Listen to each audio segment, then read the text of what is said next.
Hyderabad central university భూముల్ని కాపాడుకోవడానికి తాపత్రయపడుతున్న దాని కొరకు యూనివర్సిటీ భవిష్యత్తు కొరకు ఆందోళన పడుతున్న విద్యార్థులు ఏదైతే తమ ఆందోళనను వ్యక్తం చేస్తూ రాష్ట్ర ప్రభుత్వానికి కేంద్ర ప్రభుత్వానికి ప్రపంచానికి తెలియజేయడం కొరకు ఏదైతే పోరాటం చేస్తున్నారో ఈరోజు వాళ్ళపైన దుర్మార్గంగా ఈ రాష్ట్ర ప్రభుత్వం లాఠీచార్జ్ చేయడాన్ని బీఆర్ఎస్ పార్టీగా మేము తీవ్రంగా ఖండిస్తూ ఉన్నాం. ఈ ప్రభుత్వం చాలా దుర్మార్గంగా వ్యవహరిస్తూ ఉంది. రాష్ట్ర ప్రజల్ని ముందుగా ప్రతిపక్ష పార్టీ కార్యకర్తలు బీఆర్ఎస్ పార్టీ కార్యకర్తలపైన, ఆ తర్వాత ప్రజల కోరికలను వ్యక్తీకరిస్తూ ప్రజల ఆలోచనలను ప్రతిబింబజేస్తున్న సోషల్ మీడియా వర్కర్లపైన, మీడియా ప్రతినిధులపైన, ఏ రైతుల భూములను లాక్కుంటుందో తిరుగుబాటు చేసిన రైతులపైన దుర్మార్గంగా కేసులు పెట్టి అరెస్ట్ చేసి జైలుకు పంపుతూ లాఠీచార్జీలు చేసి ఏ రకంగా హింస పెడుతుందో, చివరికి ఏ విద్యార్థులు ఏ యువత మద్దతుతోనైతే అధికారంలోకి వచ్చిందో ఇవాళ ఆ విద్యార్థులను కూడా దుర్మార్గంగా లాఠీచార్జ్ చేసి అనేక మందికి గాయాల పాలై అరెస్ట్ చేసి ఇవాళ పోలీస్ స్టేషన్లో నిర్బంధించడాన్ని మేము తీవ్రంగా ఖండిస్తూ ఉన్నాం. ఇందులో బాధాకరమైన విషయం ఏంటంటే వాస్తవానికి హైదరాబాద్ సెంట్రల్ యూనివర్సిటీ రావడమే 69 విద్యార్థుల పోరాట ఫలితంగా వచ్చింది. 1969 నాటికే తెలంగాణకు అన్యాయం జరుగుతుందని, ఉద్యోగాల్లో చదువుల్లో అన్నిట్లో నష్టం జరుగుతుందని ఏదైతే పోరాటం ప్రారంభమైందో మా తెలంగాణ మాకు కావాలని, ఆ పోరాటం నుంచి మరలి పక్కదారి పట్టించడం కొరకు ఆనాడు కేంద్ర ప్రభుత్వం తప్పని పరిస్థితులలో ఇచ్చిన యూనివర్సిటీ ఇది Hyderabad central university of Hyderabad అంటాం. దురదృష్టం ఏంటంటే ఏ ఉద్యమ ఫలితంగా విద్యార్థి ఉద్యమ ఫలితంగా వాళ్ళు సాధించుకున్నారో ఇవాళ మళ్ళీ అదే యూనివర్సిటీని కాపాడుకోవడం కొరకు మరొకసారి ఆ విద్యార్థులు త్యాగాలకు పాల్పడాల్సిన పరిస్థితి వచ్చింది. లాఠీ చార్జీలకు గురై కేసుల పాలు కావాల్సిన పరిస్థితి వచ్చింది. ఇవాళ ఆనాడు అదే కాంగ్రెస్, ఈనాడు అదే కాంగ్రెస్. కాంగ్రెస్ అంటేనే కేసులు, కాంగ్రెస్ అంటేనే లాఠీ చార్జీలు, కాంగ్రెస్ అంటేనే జైళ్ళు అనేది మరొకసారి నిరూపించుకుంది వాళ్ళ కాంగ్రెస్ ప్రభుత్వం, దాని నాయకుడు రాహుల్ గాంధీ కూడా. ఇంకా దుర్మార్గం ఏంటంటే దీంట్లో మంత్రులు నిన్న అక్కసంత వెళ్ళగక్కి వరుసగా ఒకటి తర్వాత ఒకడు పెయిడ్ బ్యాచ్ ఉంది అని చెప్పి మాట్లాడిండ్రు. విద్యార్థుల్ని అవమానించే పద్ధతుల్లో మిమ్మల్ని అందరం ఎక్కించిన విద్యార్థి యువతను వెక్కిరించే పద్ధతుల్లో, హేళన చేసే పద్ధతుల్లో, అవమానపరిచే పద్ధతుల్లో పెయిడ్ బ్యాచ్ అని మాట్లాడారు. పెయిడ్ బ్యాచ్లు ఈ రకంగా లాఠీ చార్జీలు, దెబ్బలు తిని కేసులను ఎదుర్కొని జైలు పాలవుతారా? విద్యార్థులు పేమెంట్లకు లొంగిపోతారా? ఇదా మీ సంస్కారం? ముఖ్యమంత్రి మంత్రుల సంస్కారం గిదా? విద్యార్థుల గురించి మాట్లాడేటప్పుడు, విద్యార్థుల గురించి ప్రస్తావించేటప్పుడు మీరు మాట్లాడే మాటలు గివే. నిజమే, పెయిడ్ బ్యాచ్ ఎవరు? మీరు ముఖ్యమంత్రి, మంత్రులు. మీరు పెయిడ్ బ్యాచ్ అనే విషయాన్ని మీరే బహిరంగంగా చెప్పుకున్నారు 100 సార్లు. రేవంత్ రెడ్డి పిసిసి పదవి మొదలైంది పేమెంట్తోనే వచ్చింది అనే విషయాన్ని మీ దాంట్లో ఉన్న ఎమ్మెల్యేలే మాట్లాడినారు ఆనాడు.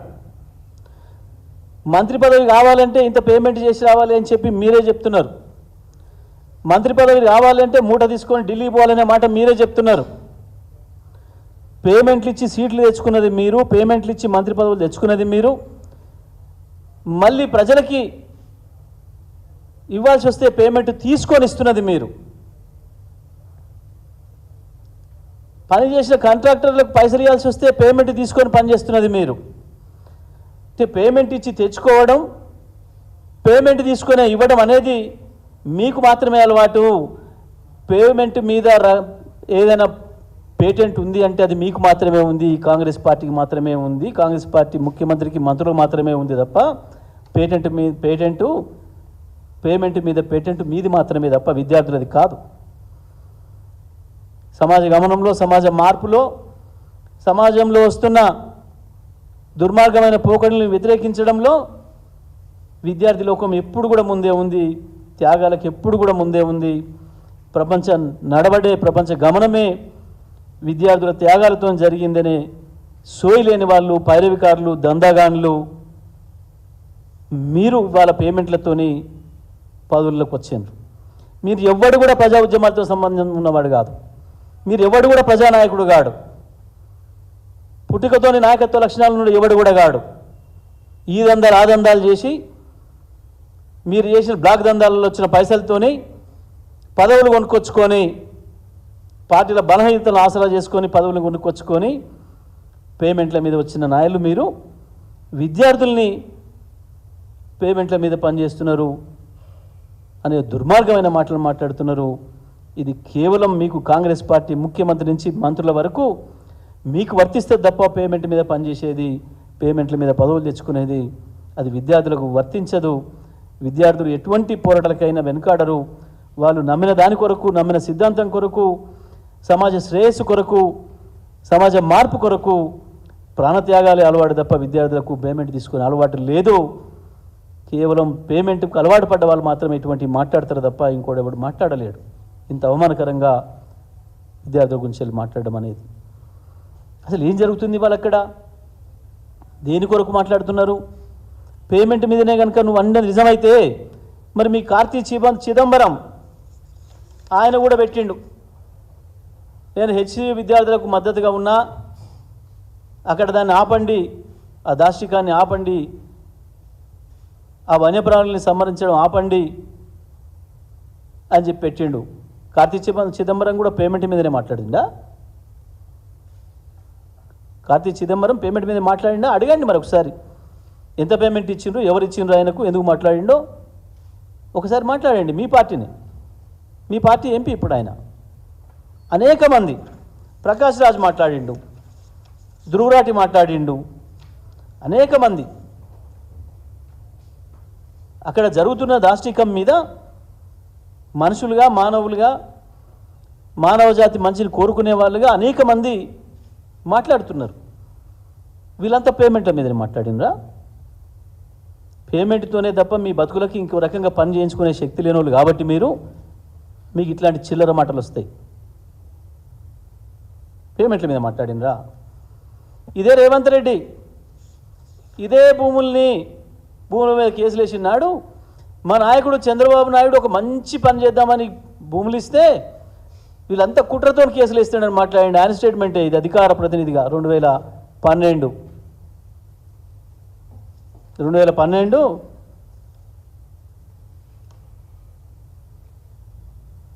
సెప్టెంబర్ 16 నాడు వచ్చింది.